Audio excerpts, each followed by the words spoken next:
Rasulullah Shallallahu Alaihi Wasallam bersabda dalam Sunan Abu Daud, "Man aksarul istighfar, barang siapa yang memperbanyak istighfar." Dalam dari lain, "Man lazimal istighfar, barang siapa yang mendawamkan istighfar, ja'alallahu lahu min kulli hamin farajan." Satu, orang yang tobat terus menerus, Allah akan merubah dari sesek hati menjadi lapang, dari galau menjadi tentram. Wa min kulli daiqin makhrajan, Allah akan berikan jalan keluar. Jadi jalan keluar itu hadiah bagi orang yang banyak tobat. Wa razaqahu min haitsu la yahtasib, dan Allah akan berikan kejutan-kejutan, rezeki dengan aneka bentuk yang tidak diduga-duga. Makanya ibu bapak, Allah Subhanahu wa Ta'ala itu sangat suka kepada orang yang tobat. Kita semua pasti punya dosa, tapi sebaik-baik orang yang berdosa adalah yang tobat.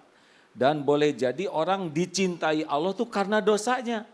Dosa yang membuat dia tobat. Dalam hadis Sahih Bukhari Muslim mengibaratkan betapa sukanya Allah kepada orang tobat itu, Bu. Seakan ada seorang pengendara di padang pasir kemudian hilang kendaraannya, berikut semua perbekalannya. Dicari sana sini tidak ketemu, putus asa. Sudah nih, saya udah pasti mati saja. Lalu berbaring di balik pohon, di bawah pohon yang teduh sedikit di padang pasir, nunggu mati. Tiba-tiba datang itu kudanya, kendaraannya dengan perlengkapannya.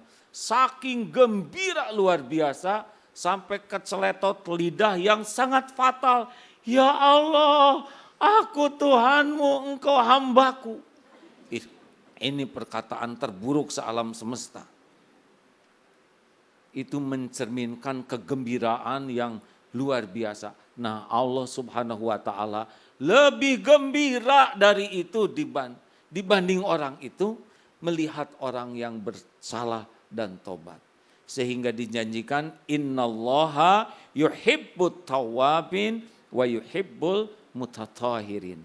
Sesungguhnya Allah amat mencintai orang yang tersungkur bertobat dan mensucikan diri.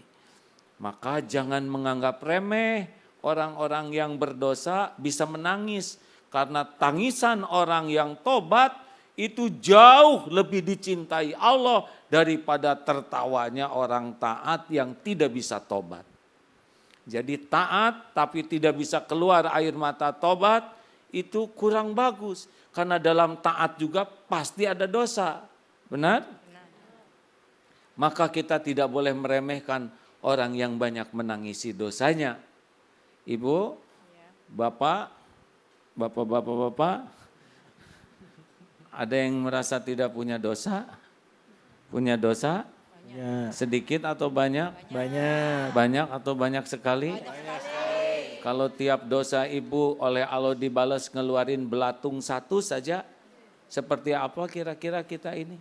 Super menjijikan.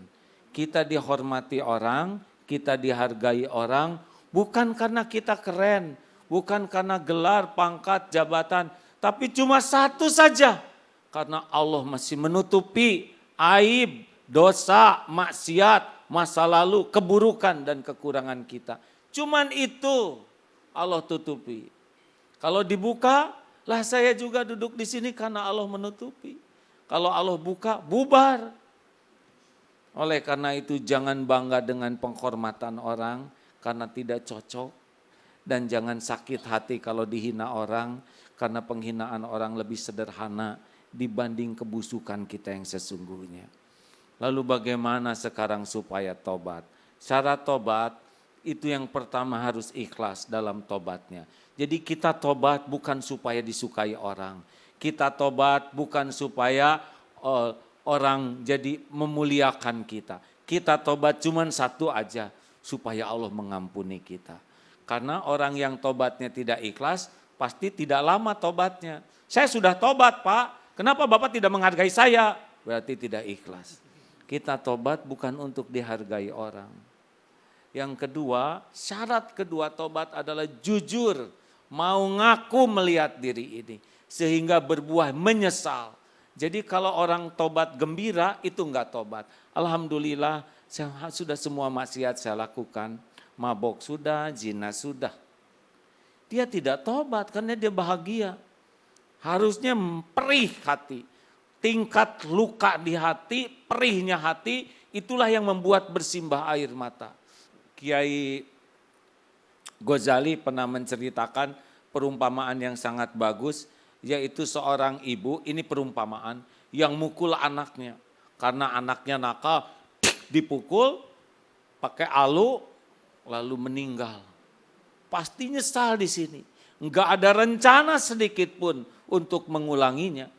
Menyesal luar biasa. Nah seperti itulah. Kita memang akan kembali, tidak akan menjadi sempurna tanpa dosa. Tetapi tidak pernah ada rencana untuk berbuat dosa. Itulah tobat. Sambil minta ampun, menyesal, minta ampun. Bisa dengan istighfar, bisa dengan doa Nabi Yunus, doa Nabi Adam, atau doa sendiri. Lalu benar-benar berhenti dari maksiat dan hijrah. Kalau ini ketemu dengan arisan ini selalu jadi dosa, maka tobatnya adalah, udahlah, tidak usah datang ke sana arisan. Yang penting pas menang saja disumbangkan. Kalau ketemu ke jalan itu jadi dosa, stop. Kalau masuk ke sini jadi maksiat, stop. Kekuatan tobat diantaranya adalah dari kesanggupan stop maksiat dan hijrah menjauhi maksiat. Dan yang selanjutnya kekuatan tobat adalah dari melakukan kebaikan. Pernah makanan haram, selain minta ampun ke Allah, banyak sedekah memberi makan orang miskin. Maka kebaikan akan menutupi keburukan. Insya Allah. Bertobat, mungkin kita sudah sering mendengar caranya seperti ini, yaitu kita memohon ampunan kepada Allah dengan ikhlas, dengan tulus, dan berjanji untuk tidak mengulanginya. Tapi seringkali kita khilaf dan mengulanginya lagi. Nah, bagaimana sebenarnya cara bertobat yang baik dan benar? Dan bagaimana pula kita harus menyikapi diri kita pada saat kita menyadari bahwa kita punya dosa yang begitu besar. Jangan kemana-mana, demi masa akan segera kembali. Saya memang ke pengajian lebih sibuk ganti seragam daripada ganti kelakuan. Astagfirullah. Ibu yang benar dong jadi istri tuh. Gak enak suami ngomong. Sibuk mikirin dosa siapa. Kalau suami ngomong gak enak ke kita, kira-kira dosa siapa itu? Dosa suami kita, suami ibu. Saya yang gak kebagian.